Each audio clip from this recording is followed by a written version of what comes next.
Welcome to the subject of Principles of Management. In this particular subject, we need to talk about the basic concept of organization.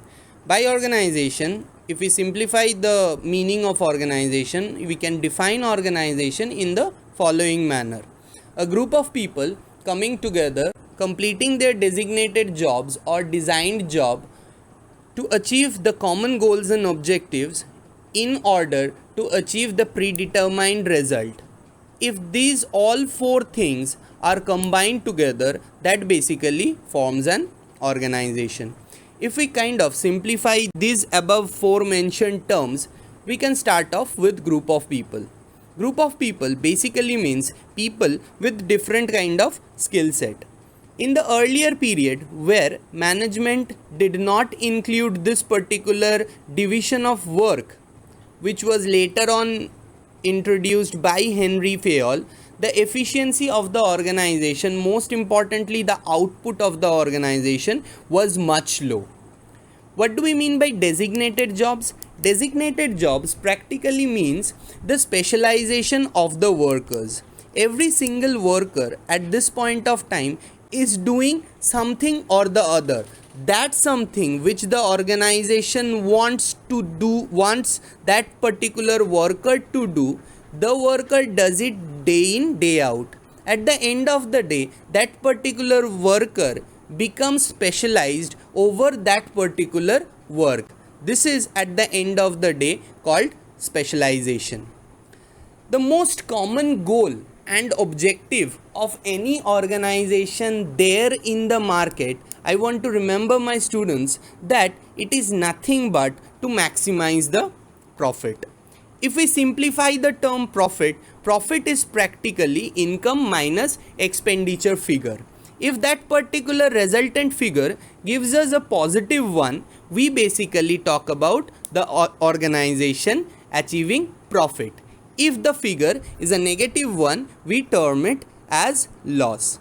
But here, one interesting fact I would like to share with the students is that you need to remember that maximizing profit is one aspect of the organization. But if the organization wants to grow in today's world, it has to keep an eye open on the growing cost. Most importantly, these days, the concept of profit has changed from maximizing profit but with minimizing cost. This will actually at the end of the day give the organization their desired result which they were looking for. So this is, student, basically what do we mean by organization. If we now come back and talk about the divisions or the types of organization, you will be amazed to hear that basically we can divide any and every organization present in the market into two broader sector. What are those two broader sector? Number one, we are talking about product organization. Number two, we are talking about service organization. Now, any organization which has a product at the end of the day, talk about Samsung, talk about Microsoft, talk about Nokia, talk about what else, what not, we are talking about any product organization. And most importantly, the other half of that market belongs to the service sector. Any kind of hospitality sector, like if we are talking about the hotel sector, the hospital sectors, the parlors, the restaurants that we are talking about, basically falls into this service sector. Coming back to the functions of a management or the work done by an organization, if we talk about the basic work done by an organization, we can subdivide the basic works of an organization into five broader parts. The five broader part consists of planning, organizing, staffing, directing, and most importantly, controlling. If we kind of shortly elaborate this entire five processes easily, then we can easily say that planning is a process of choosing appropriate and certain kind of achievable goals, and in course of time we need to determine the actions which ultimately can help us achieve those. Most importantly, the actions are based on different kind of strategies which we need to use, the actions which are needed to be taken, the resources, any kind of and every kind of resources that is required to achieve this particular goals. Now, planning can be also divided into two broader sections. That is, one, we have a long term planning, and second, we have a short term planning. Now, basically, any kind of planning that involves more than 5 years of planning is basically termed as long term planning, and any planning which is required for less than or 1 year or up to 1 year can be treated as short term planning. Coming back to second kind of work done by the organization is basically organizing. Organizing is practically a kind of what can we say, it's a kind of workflow that needs to be done, or you can say a preparation of a flow chart. Most of us are pretty well accustomed with the term called flow chart. So basically a preparation of flow chart which needs to be done in order to achieve those kind of determined goals we have already taken into place or we have already talked about in planning. The basic functions that organizing covers up is the identification of task, dividing the authority and responsibility between workers, distribution of workload or choosing right kind of people, most importantly coordinating between different kind of work. This is what, in short, organization or organizing is all about. The next function of an organization is practically the easiest one, that is choosing right people for right kind of position so that the organization can achieve efficient and effective result at the end of the day. Basically choosing people, that is the most important part of staffing. Coming back to our fourth, should I say, the functions of management is practically directing. This last two part are the most important functions of an organization. What do we mean by directing? Directing involves the leading, the communication, the motivation, most importantly the supervision of workers. In directing, the organization certainly takes care about the determination of right processes to complete the job, constantly motivating their workers so that they can achieve higher results. Most importantly, the workers determine the style of leadership that needs to be taken in organization. And as we know that leadership in an organization can mostly be divided into two broader sections, that is autocratic and democratic. And lastly but not the least, the process of controlling. Here we talk about setting up a certain kind of standard. Standard for what? Standard for individual performance measurement. Individual performance measurement is basically done in the process of controlling. Most importantly, measuring performances, reviewing that performances and taking corrective measures if that performance requires upgradation. Here what I can easily say to you that measuring of performances is generally taken as a, should I say, industry standard. A certain kind of best process is chosen from the industry and that has been kept as a set standard. Any and every single organization follows a certain other perspective of another industry so that it can reach that particular desired level of result. So in short, these are the functions of management. Any levels of planning basically involves three levels of planning, that is strategic, tactical and operational. Coming back to the first level of planning, that is strategic level of planning involves the picturization of the desired future that the organization looks in a long way, in a long term planning. And most importantly, in this strategic planning, the organization basically sets the long term goals which needs to be achieved in the period of time. It basically involves the decision making of the top level managers, which in course of time provides the necessary framework of the work done by the lower level. If we basically need to understand in a bit more easier way, we can say that the work done in strategic level planning or the decision taken in strategic level planning are basically the determination of the product or the kind of service that the organization wishes to incorporate in the market. Most importantly, the organization in strategic level planning talks about the improvement of the productivity and the profitability in the course of time. Most importantly, the organization also talks about the due course of changes which is inevitable, and so that the organization can cope up with the changes. In short, we can say the organization talks about the sustainability in the long term future.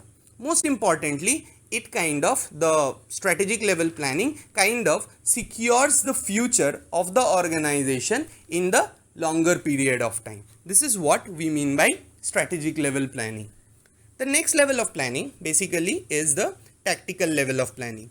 Tactical level of planning is something which supports the strategic plans by turning them into specific plans, which are basically, should I say, designed for different kind of sectors in the organization. Tactical level of planning basically talks about the responsibility, most importantly the functionality of the lower level departments. The decision making here is majorly taken by the middle level managers. The tactical level of planning in an organization certainly focuses on the distribution of the available resources. What kind of resources are we talking about? The most important 3 M's of an organization. Those are material, money, and manpower. They talk about the distribution of these available resources in such a way so that the organization can achieve the effective results.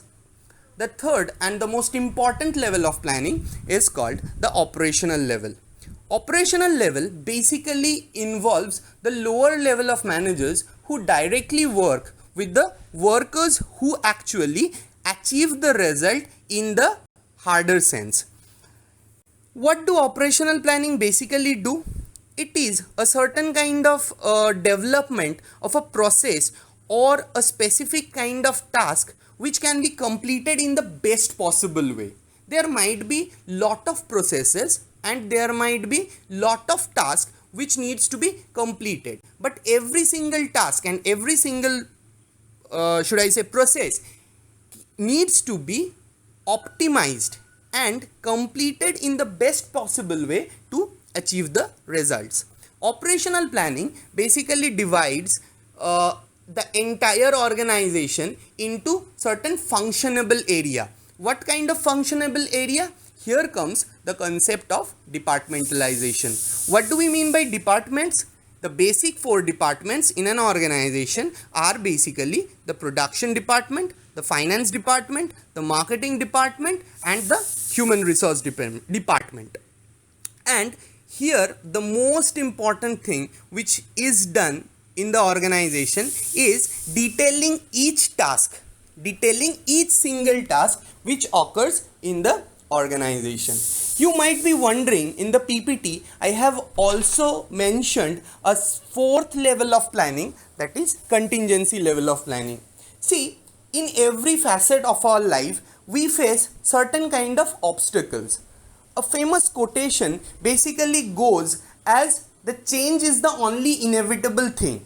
So every organization needs to plan on the certain kind of change, and here comes in the last but not the least, the contingency level of planning. Here the organization thinks of the backup plan which the organization plans in order. If plan A, plan B, plan C, whatever plans they are having in their strategic level of planning, if it fails, what to do next? That is the most important part done in the contingency planning. The first most important thing in the process of planning is setting up the mission and vision statement of the organization. It is in today's world of utmost important for an organization to have a mission and vision statement attached to them. These kind of statements, both mission and vision, basically guides the behavior of the people who work in that organization. If we talk about in a detailed way about vision statement, this particular statement shows what should I say, the dream of the organization. It basically shows what the organization is trying to achieve. In any kind of vision statement, if we look into certain kind of vision statements, they don't have any kind of specific targets attached to it. These in short tells us what the organization is trying to put in the value, right? And most importantly, the vision statement is there in any kind of organization to provide inspiration and motivation to their employees.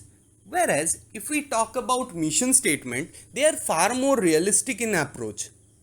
They tells us about what needs to be done to achieve that particular pre-mentioned vision statement.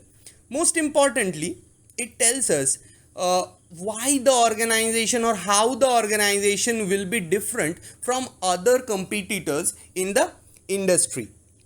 And if we take a very closer look in the mission statement of any organization, it particularly gives us an indication which kind of market the organization is trying to target, and most importantly how they will compete with the other competitors in that particular market segment. If we primarily take an example of a very renowned brand of today, that is Nike. Nike has a vision statement which tells us it brings inspiration and innovation to every athlete in the world. If you closely look at the vision statement of Nike, there is a star mark in the word called athlete. It provides the definition of athlete also in that particular vision statement. What it says, very finely explained, if you have a body, you are an athlete. It's a very nice way to describe the company's vision.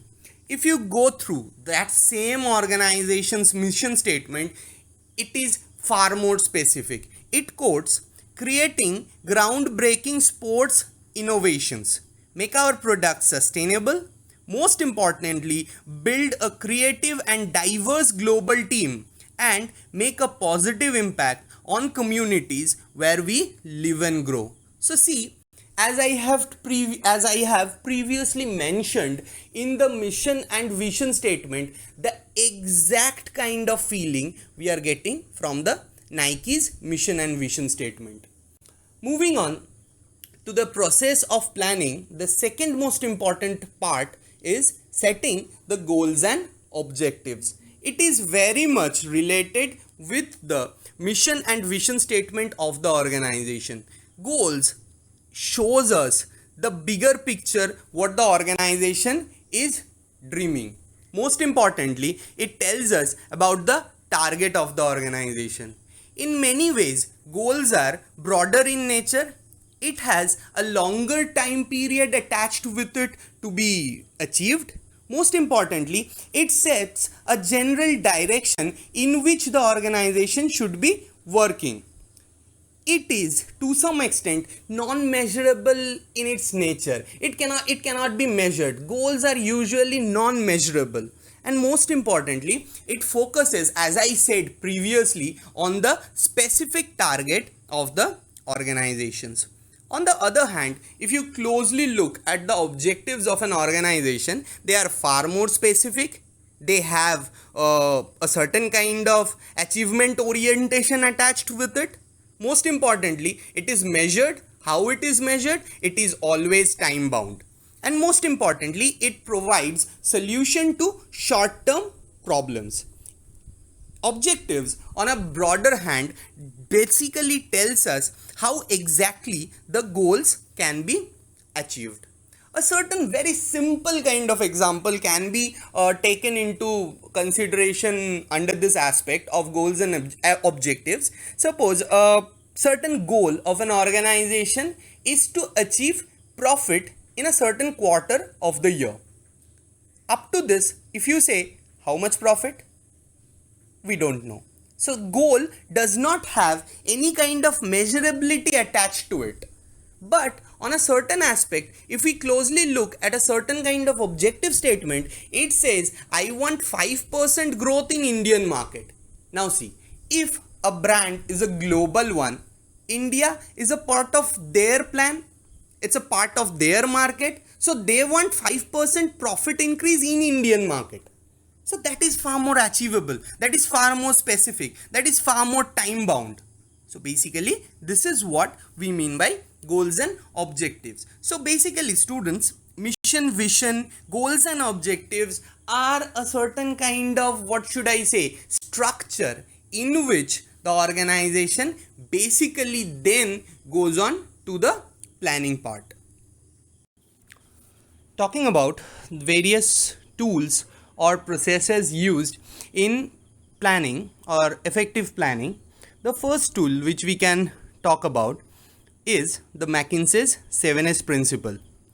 In late 1970s, McKinsey's 7S principle was invented by Robert Waterman Jr. and Tom Peters. Basically, McKinsey's 7S principle divides certain kind of attributes attached to the organization into broader section, namely hard element and soft element. The meaning of hard element means these are rigid in their structure, these are long term and cannot be easily changed whenever and wherever required.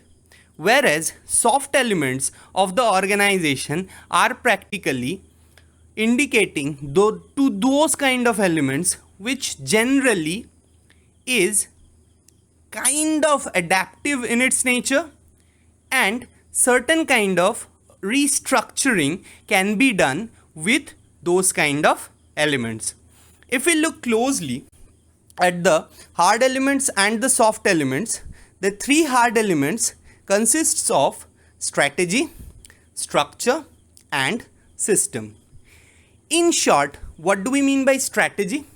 It's a certain kind of, what can I say, a plan for building, or you can say maintaining the competitive advantage which the organization or any individual organization wants to have over their near competitors in a particular market.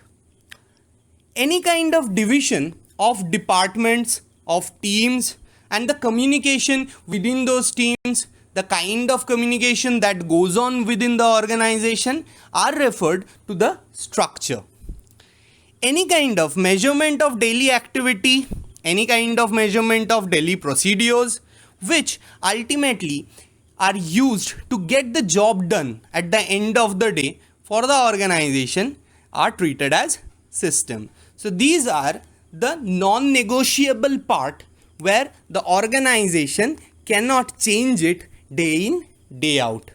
If we look carefully at the soft elements, we have the skill set of the workers, which can change accordingly to the requirement of the organization, the style of leadership or the leading ability of the organization, which can definitely change from one-way communication system to two-way communication system, or if we talk about grapevine communication system. The third S in soft element is most importantly the stuff or the people required. If we talk about stuff in a bit more elaborated way, we can talk about the required functionability of different kind of people required for different kind of processes. And last but not the least, the general core ethics, the general work ethics, the core value which determines every single organization, which differentiates each organization from the other one, is the shared value. So these are the hard elements and the soft elements which McKinsey's 7S principle basically talks about, and it gives the organization a fair idea on what to plan and how to plan. Now, the most common tool or the most common process used in planning procedure or any kind of planning process is the SWOT analysis. The SWOT analysis was invented by a person called Albert Humphrey. We practically in our this whatever life we have lived has at least once come across the term called SWOT analysis. SWOT is basically the abbreviation of strength, weakness, opportunity and threat. It can be done in individual manner or in organizational manner. Let us focus on the organizational manner. Any kind of strength which is there for the organization is practically telling the organization what better things they can do, what kind of advantages they have over their competitors, what kind of unique resources the company is practically possessing over their competitors. Basically, or in short, strengths are the key areas where the organization needs to work upon more and more. Like eventually, if we have any kind of our favorite, should I say, athlete, if we take the example of the current, should I say, Indian captain Virat Kohli, he is very good at cover drive. If it is his strength area, he focuses more on that. So every single organization, if it can be the cost effectiveness, it can be the cheapest product being available in the market, or rather targeting the niche customers, whatever however variant the customer they are trying to achieve or they are targeting, or even different kind of markets they are trying to enter in or they have entered in, they need to work on their strength more and more. Coming back to the weakness, this should be taken as the eye opener for any organization. The areas where the organization can improve, what kind of resources they are lacking. Most importantly, it is very much important for an organization to put an introspect into why the customers are doing better than what you are doing. A kind of, should I say, standing in front of a mirror, telling what are you lacking at the end of the day. Opportunity basically tells the organization the future prospect. The future prospect basically means the kind of areas where the organization can sneak into to gain the being first in the market. Most importantly, the opportunities tells the organization the areas where to improve on, how they can turn their strength into opportunities. These are what opportunities can be for an organization. Coming back to threats basically for an organization generally comes from external environment. Now, what do we mean by external environment? The policy changes in business, the government factor, the competitors in the business, the changing mentality of the customers, most importantly, the changing technology in the market. All these proves to be threat into organization. In one of my previous slide, I have always mentioned a single line that change is inevitable. So every single organization sees the change to be a threat to their ongoing process. So basically, in a threat process, the organization needs to be adaptive, needs to be sustainable in order to cope up with the changes in business. In short, this is what, to me, SWOT analysis is all about. Management by objective was initially introduced by the famous Peter Drucker in late 1950s. Peter Drucker named management by objective or MBO to simplify the process of planning. If MBO is properly used, different kind of errors, different kind of bottlenecks in an organization can be eliminated or it can be minimized. A good MBO plan involves regular, should I say, communication between the subordinate and the superior. Thus, it can at the end of the day improve the ongoing communication process in the organization. If we take a closer look at the theory of management by objective, we can see a simple flowchart has been drafted by Peter Drucker. What is the simple flowchart? In the first, should I say, first thing to do in management by objective is establishing the long-term plans. When we establish the long-term plan, as we have talked about the long-term plan and short-term plan earlier, so establishing long-term plan is the firstmost criteria in the MBO process. Simultaneously, this long-term plans needs to be divided into short-term plans, or I can easily give an example of 5 years plan becoming divided into 1 year short-term plans. This can be done. Next, the most important thing is to establish the action plans required. Here, the most important part of MBO comes in. The action plan, as we have seen in the levels of planning, doesn't only require the decision making of the top level management, but it also requires the ground level workers to understand it efficiently and effectively. So here the third process in, should I say, management by objective is the action plan required, where the decision is simultaneously taken by the higher authority as well as the ground workers in what should be the ideal manner to finish any given work to them. Next, obviously, if it is time bound, if it is measurable, we can achieve the results and measure the results to a certain kind of given standard. If the standard is met, fine enough, we can move on to the next plan. But if the plan or the action does not match with the given standard, corrective measures needs to be implemented. So basically, we can take an example of this as a binary system. Either it is a 0 or it is a 1. So if it is a yes or it is a no, the process of improvement, the process of planning does not end there. It moves on to a newer course of plan, to a newer course of, should I say, decision.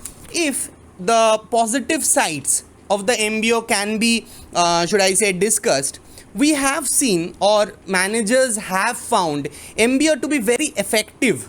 Why? Because people has a better understanding of what the organization is wanting from them, what they are expecting out of them, and what kind of results they want. And most importantly, here also the subordinates are given the required kind of freedom and resources to achieve that objectives initially, which they have only set. So they can't shunt out of that particular responsibility. But on a negative side, many people say that the workers or the ground level workers might not be that competent enough to understand the MBO philosophy. Shaming on that particular negative part, if we remove that negative part from the MBO process basically is the most used planning tool up to this particular date. One important aspect which the planning process should take into consideration is the span of control. Basically, in easier terms, span of control means the number of employees, the number of subordinates that every manager has under them. So how many people the company thinks suitable for a manager to manage?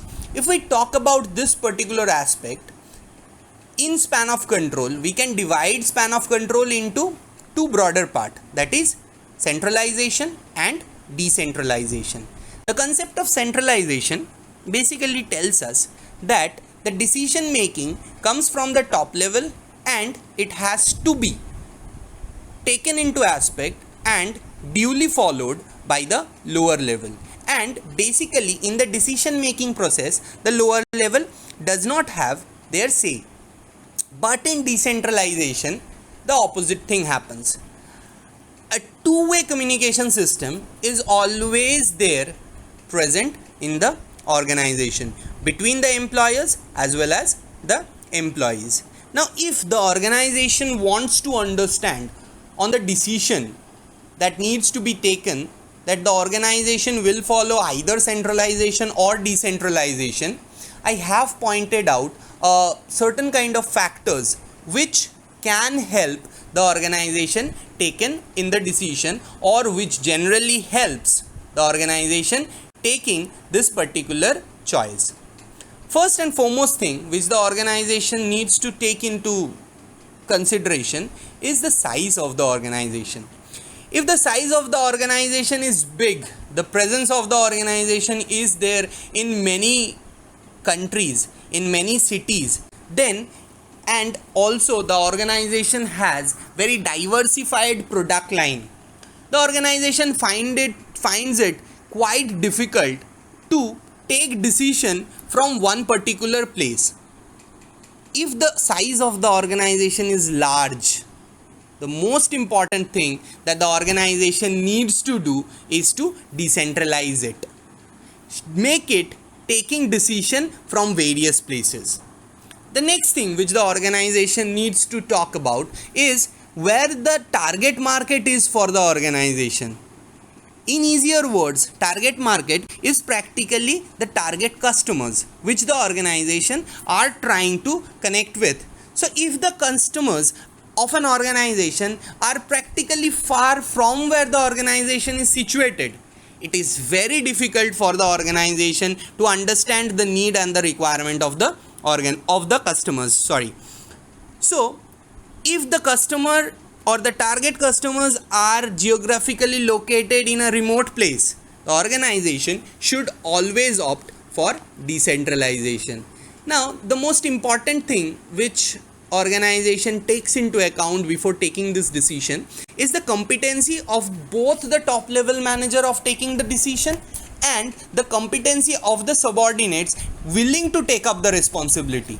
If the top level managers are competent enough to take up the decision making and they can prove themselves to be effective and efficient while taking that particular decision, the organization should opt for centralization.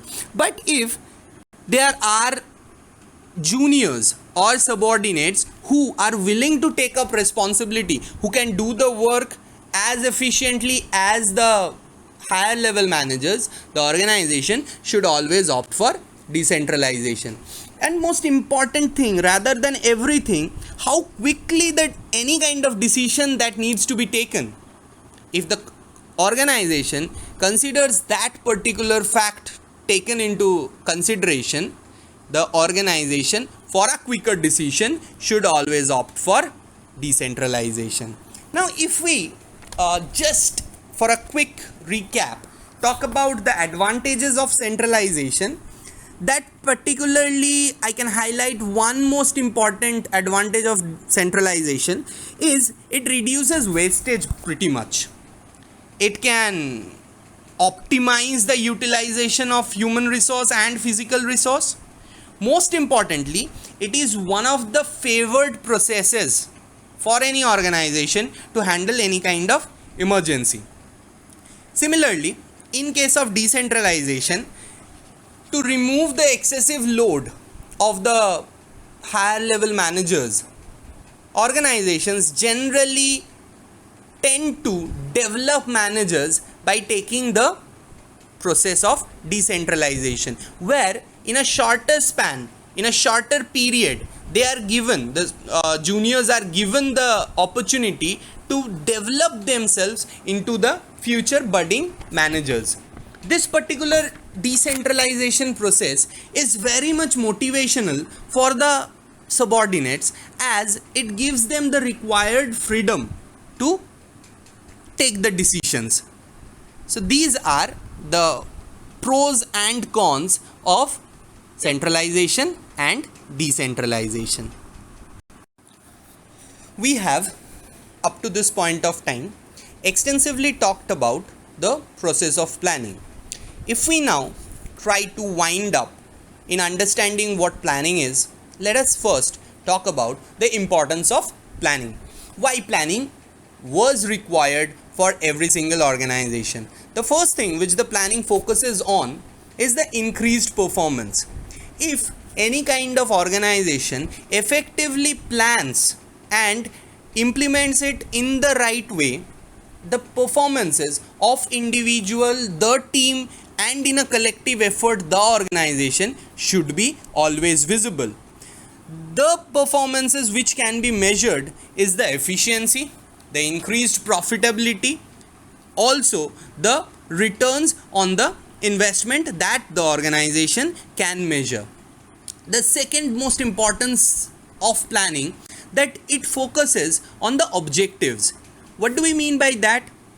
If we have talked about so much that planning gives us an actual picture on what to achieve, how to achieve. So basically, based on that clarity, that specificity of that objectives, it gives the organization that particular direction in which they should work on so that it can achieve the desired results. Planning is most importantly focusing on a certain area where it anticipates problem. What kind of problems? The problems arise from external environment. How external environment gives the organization a certain kind of challenges or certain kind of hurdles to overcome. Like the external environment is the customer preferences. It keeps on changing every single day.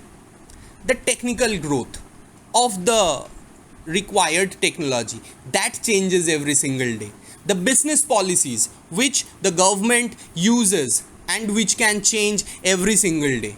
So these are the kind of problems which can be easily anticipated if the proper planning is done by the organization. Planning also helps in facilitating control over the individual performances and the team performances. We can easily measure what kind of work, which kind of work has been effectively done in the organization by particularly measuring with the given or the set standard.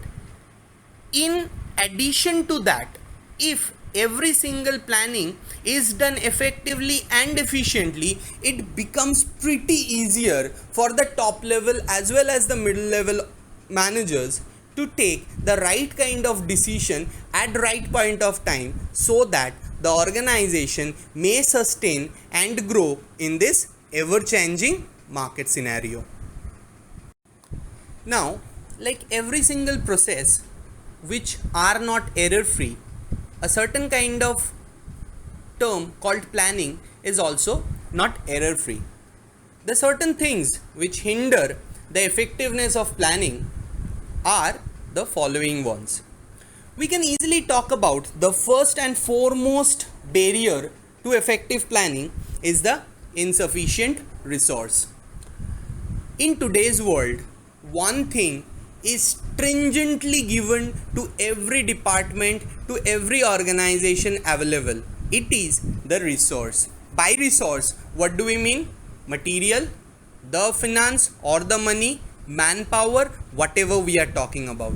Every single organization is trying to achieve that particular level where resources becomes very easily available to them. But at the same point of time, one customer cannot be reached or cannot be taken into their side by more than one organization. So there lies the most important, or should I say, barrier to planning, the insufficient resources. Every single organization has their limitation to allocate resources to different kind of departments, and every single department to prove that they are the most important one, requires sufficient amount of resources which unfortunately the organizations cannot provide. The second most important, should I say, barrier to effective planning is the resistance of the people to succumb to a change. We, the people, do not like changes. We hate changes at a certain point of time. And people every single day does not want to upgrade themselves. But unfortunately, if the people do not upgrade themselves to newer kind of technologies, to newer kind of work methods, the organization which they are working in will lag into the deficiency in the market, or in short, they will not be capable enough to compete with their customers. Most importantly, another certain, should I say, barrier which is there in effective planning is the uncertainty. I have many a times in this entire class or in this entire PPT, I have talked about the future becoming uncertain, or the only constant is change. If there is a certain kind of change that we have already discussed throughout, that is the customer preferences, again I am repeating those, the customer preferences, should I say the existing technology, the external environments basically. So basically uncertain future, the organization cannot cope up mostly on those future events. And last but not the least, the communication part. If the planning which the organization has done for a longer period of time, they have taken into aspect every single, should I say, successful need or the methods that they can achieve them. If that are not properly communicated to the subordinates, to the employees, it hinders the entire planning process. If the subordinates, the employees are not motivated with that particular planning process, the planning process does not become successful for the organization. So these are the certain points which every single organization needs to focuses on to remove that particular chances of being unsuccessful in the market.